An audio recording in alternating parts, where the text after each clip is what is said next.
প্রত্যেকটা ইস্যুকে 12 প্রকারের জাতি তৈরি হচ্ছে বাংলাদেশে। প্রথম তো জাতি গঠনই করতে পারিনি আমরা।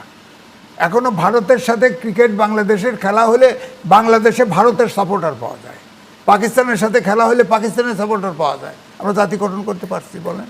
জাতীয় কোনো ইস্যুতে একমত হতে পারি না।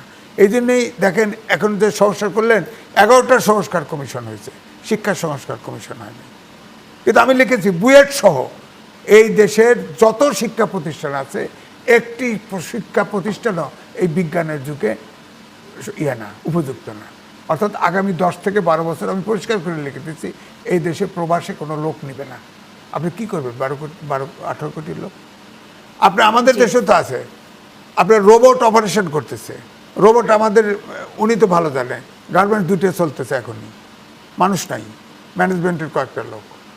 অর্থাৎ প্রযুক্তি মানুষকে রিপ্লেস করতেছে। তাহলে এই প্রযুক্তির পিছনের লোকটা দরকার কোথায় আছে বাংলাদেশে বলেন? তৈরি হচ্ছে শিক্ষা প্রতিষ্ঠান।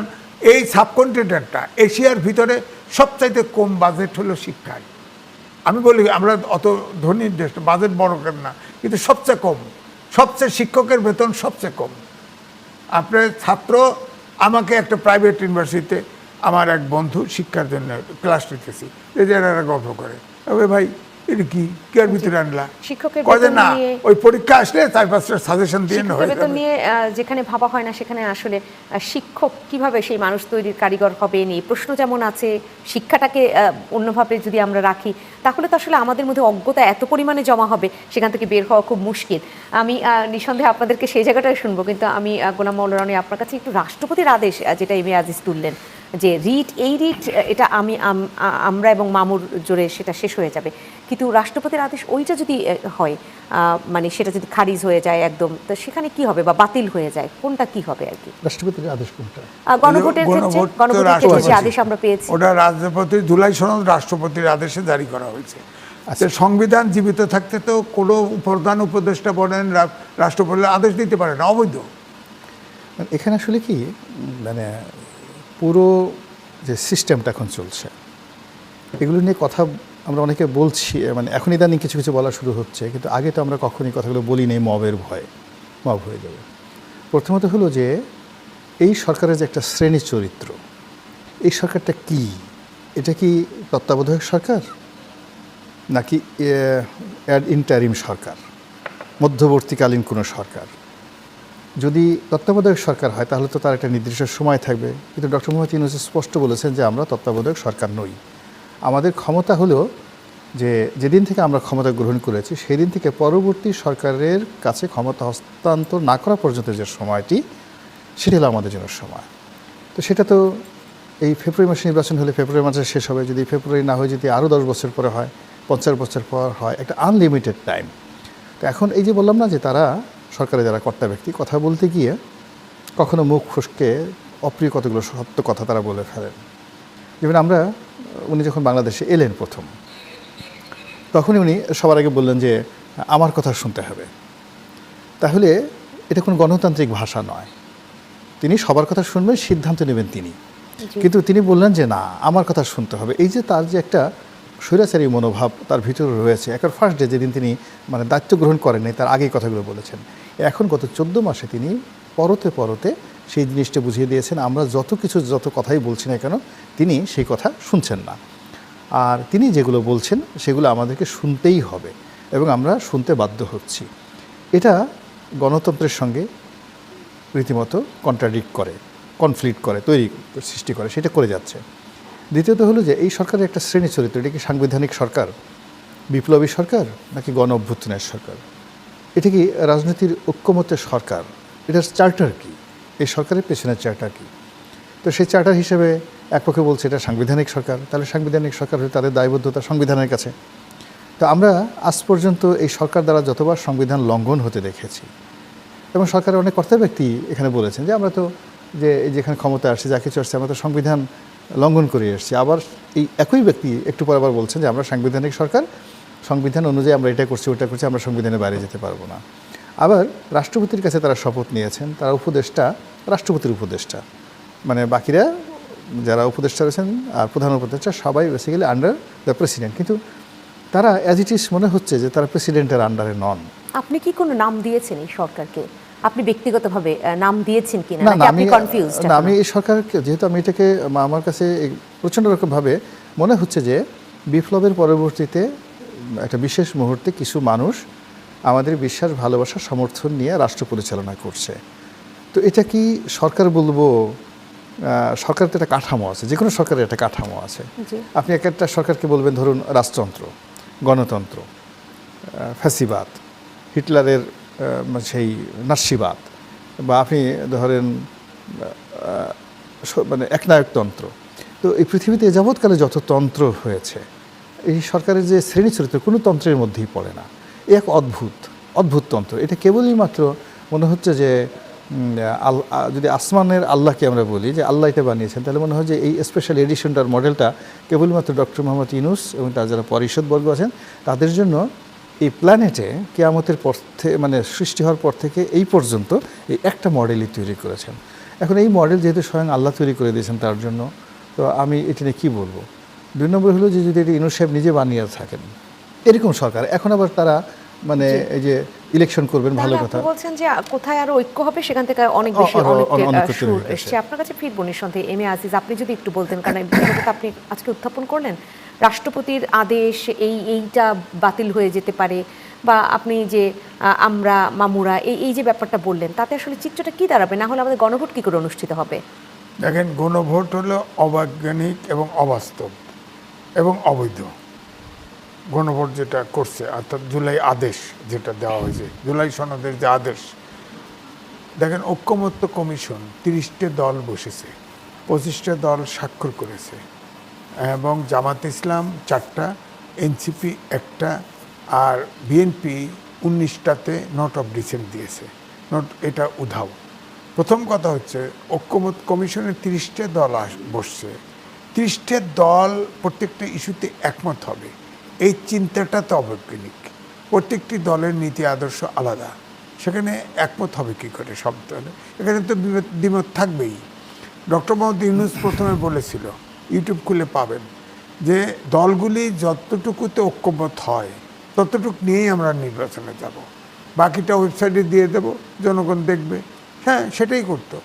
আর ঐক্যমত্য কমিশনে ধরেন গণভোট করলো, প্রথম কথা হলো গণভোট করলো। গণভোট করলে আপনি এটা তো সংসদে পাস করতে হবে, তাছাড়া তো আইন হবে না। তো সংসদে আপনি অভ্যুত্থানের শক্তিটা বসতেছেন, আপনারা একমত হয়ে একটা ডকুমেন্ট স্বাক্ষর করলেন, সেটা সোজাসুজি সংসদ নির্বাচন করে সংসদে যান।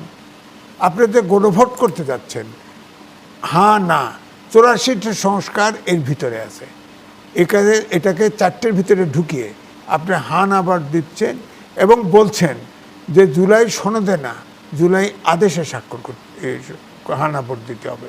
তো এটা তো আদেশটা তো অবৈধ, কারণ এটা তো বিদেশিদের নেতৃত্বে আপনার, এটা হলো সাংবিধানিক সরকার। যদি সেটাই হবে, আপনি বলছেন অবাস্তব, অবৈধ, তাহলে এই অবাস্তব অবৈধ বিষয়গুলো নিয়ে নির্বাচন কমিশনেরও এত আয়োজন, 1 ঘন্টা বাড়াতে চাচ্ছে তারা ভোট গ্রহণের সময়, কারণ একই দিনে ত্রয়োদশ জাতীয় নির্বাচন আর গণভোট অনুষ্ঠিত হবে। তাহলে এত আয়োজন কেন?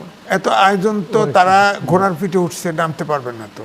এটা যেভাবে হয় গিলোটিন করে ঢুকায় আপনারা মাইনে যান, জনগণ তো আহম্মক, সব জনগণের ঘাড়ে চাপায়। আপনি বলেন তো, এই 30টে দলকে কি দেশ রেজিস্ট্রি করে দেওয়া হয়েছে? 30টে দল যা বলবে তা মানতে হবে আমাকে হা না ভোট দিতে দিচ্ছে। আমি অবাস্তব, আমি অনেক কিছুর সাথে একমত না, আমি তারপরেও হাঁ দিয়ে দেবো? অত সহজ? আপনি দেখেন ইতিমধ্যেই যে ধারণাটা তৈরি হয়েছে, বিএনপির লোক না ভোট দিবে, আওয়ামী লীগের লোক যতগুলো কেন্দ্রে যাবে তারাও না ভোট দিবে। না ভোট, হ্যাঁ, গণভোট তো এমনিও তো জিতবে না, তখন কি করবেন? না ভোট যদি জয়ী হয় তাহলে কি হবে? কি হবে? কয় জেদ করে কয়, যারা এটার পক্ষে জামাত ইসলামের লোকজন বসছে, এটা বাদ হয়ে যাবে, জেদ করে কয়। আরে বাদ হয়ে যাবে মানে? গণভোটে জীবন দেয় নাই, মানুষ জীবন দেয় নাই। আমরা তো সংস্কার চাই, কারণ এই জুলাই অভ্যুত্থানের শেষ 1 দফা ছিল ফ্যাসিবাদের বিলোপ। ফ্যাসিবাদের বিলোপ মানেই তো গণতন্ত্র, সুশাসন, আইনের শাসন। এর জন্য তো অবশ্যই নির্বাচনের যতগুলো বিষয় ছিল সংস্কার, এবং যেটা সবচেয়ে বড় দরকার ছিল দলগুলোর মধ্যে সংস্কার করছেন। কোন দলে গণতন্ত্র আছে বলেন? একটা উদাহরণ দেন। কোনো দলে গণতন্ত্র নাই। গণতন্ত্র পাবেন কোথায়? আম গাছে তো আম ধরবে, আম গাছে তো কাঁঠাল ধরবে না। তাহলে আমরা কি কোনো গোলকধাঁধার চেম্বারে ঢুকে বসে আছি? গোলক ব্যাপারটা ধাঁধা এরকম? না, পুরা অবাস্তব, বিদেশিদের স্বার্থে এই দেশটা একটা, আমি বলবো ফেল স্টেট বানানোর জন্য এটা ষড়যন্ত্র, এটা ফেল স্টেট হবে। নির্বাচন হবে না, নির্বাচন করার সক্ষমতা এই সরকারের নাই, নির্বাচন হবে না।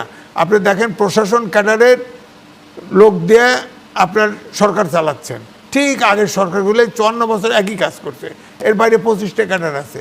আপনি ওখান থেকে কিছু লোক বেছে নিলেন না, নিয়ে 7 দিনের ওরিয়েন্টেশন ট্রেনিং দেন না, তাহলে তো এটা তো আপনার হয়ে যেত। সবাইকে তো ডক্টর মোহাম্মদ ইউনূস বানানোর দরকার নেই। 7 দিনের ট্রেনিং হলে রিটার্নিং অফিসার হতে পারে না, ডিসি হতে পারে না, আপনি ওই প্রশাসন ক্যাডারের বাইরে যেতে পারলেন না। এখন ইলেকশন কমিশনের যে অফিসাররা আছে তাদের যদি বানালেন, তো প্রশাসন তো হেল্প করবে না, সাহায্য কোঅপারেট করবে না, তো তারা করতে পারবে না। তো আপনার রিটার্নিং অফিসার তো প্রশাসন ক্যাডারই লাগবে, সিস্টেম তো ওইভাবে দাঁড়ায় গেছে। তা আপনি ওই ক্যাডার থেকে আনতেন তাহলে হয়তো মানতো। এখন তারপরে ধরেন পুলিশ, এ পর্যন্ত পুলিশ তো রিক্রুটমেন্টও করলেন না, পুলিশের ট্রেনিং যা আছে ওইটাই ট্রেনিং দিতেছেন। ট্রেনিং পুলিশ কয়টা পুলিশ দিতে পারবেন স্টেশনে, সেন্টারে? 4500 সেন্টার, 2টা করে পুলিশ, 2টা করে আনসার খাড়া রাখবেন ধরেন। জি। আর তারপরে আপনার আর্মি থাকবে স্ট্রাইকিং ফোর্স হিসেবে, হয় ডিস্ট্রিক্ট হেডকোয়ার্টারে নাহলে থানা হেডকোয়ার্টারে। ধরেন এক থানায় যদি কোনো সেন্টারে যদি ঝামেলা লাগে, ওই আর্মি আসতে আসতে তো ইনশাল্লাহ বাক্স নিয়ে পাট খেতে ধান কাটে দৌড়ায় যাবে। তো অভ্যুত্থানের শক্তি যদি একভাবে সবাই, এটা হলো বড় স্টেক হোল্ডার, তারা যদি নিরপেক্ষ একটা শান্তিপূর্ণ নির্বাচন না চায়, এই সরকারের পক্ষে সম্ভব না। এবং এখন যেটা আমি দেখতে পাচ্ছি, বিএনপি কোনো মতো নির্বাচনে যেতে চায়, তাহলে সরকারে চলে যাবে। আর জামাতের কথা হলো, ওই যে ইয়েতে গেছে না, জামাতের নায়েবে আমির ভারতে গেছে না, ডোভালের সাথে দেখা করে আইছে না, এখন কোন মন্ত্র নিয়ে আইছে তা তো জানি না। এখন আসার পরে, আরে ভাই তাদের দাবি তো মানা হয়েছে, ডক্টর মোহাম্মদ ইউনূস তো দিয়েছে, জুলাই সনদে বলছে না যে নিচ্চ কক্ষে যত পার্সেন্ট যে ভোট পাবে, উচ্চ কক্ষে তত পার্সেন্ট, তার মানে এটা আনুপাতিক হয়ে গেল, তো আনুপাতিক হলো তো। এখন আগে ছিল কি, মহিলা আসনে ছিল যতগুলো সিট পাবে ততগুলো উচ্চকক্ষে নারী সদস্য পাবে, সংসদে নারী সদস্য, এবারে তো অনুপাত দিয়ে দিছে। তা আপনি মাঠে আছেন কেন, আন্দোলন করতেছেন কি আশা, কি জি, আশা? প্রশ্ন তো আছে এরকম। গোলাম মাওলা রনি, আমি যদি বলি যে সেই নির্বাচন হবে কি হবে না, তার আগে তো তফসিল ঘোষণা হতে হবে। ডিসেম্বরের শুরু একদম প্রথম সপ্তাহে প্রথম আমরা শুনলাম যে তফসিল ঘোষণা হয়ে যাবে প্রথম সপ্তাহে। আজকে আমরা 3 ডিসেম্বরের রাতে এখন বসে আছি। প্রথম সপ্তাহে যদি না হয়, দ্বিতীয় সপ্তাহে কি হবে এই তফসিল ঘোষণা? এখন তারা বলছে যে 11 তারিখের মধ্যে তারা তফসিল ঘোষণা করবে, ডিসেম্বর মাসের 11 তারিখের মধ্যে তফসিল ঘোষণা করবে। তো ডিসেম্বর মাসে 11 তারিখে তফসিল ঘোষণা যদি হয়, আজকের এই দিনটিতে বাংলাদেশের যে আবহাওয়া থাকা দরকার, নির্বাচনের যে একটা আবহাওয়া ইমেজ থাকা দরকার, এটা তো আমি কোথাও দেখলাম না। শুধুমাত্র দেখলাম যে সালাউদ্দিন সাহেব তার নির্বাচনী এলাকায় গিয়ে ওই তাদের পেকুয়া, কক্সবাজার যে এলাকার আঞ্চলিক ভাষায়, চট্টগ্রামের আঞ্চলিক ভাষায় ভোটারদের সাথে মত বিনিময় করছেন। এছাড়া বাংলাদেশের কোথাও মানে দৃশ্যমান নির্বাচনের যে একটা আমেজ তফসিল ঘোষণার আগে হয়, এটা দেখলাম না। আরেকটা জিনিস দেখলাম যে রাজশাহীর তানোর গোদাগাড়ি এই এলাকাতে বিএনপির এক প্রার্থী, তিনি ওখানকার টিওনেকে গালাগালি করছেন যে আমার পোস্টার কেন লাগাইতে দেওয়া হয়নি। তো আসলে এগুলো নির্বাচনের পরিবেশ না। যখনই আপনি দেখবেন যে এর আগে যখন 111 এলো, 111-এর আগে আজিজ কমিশন হলো, মাহফুজ কমিশন হলো।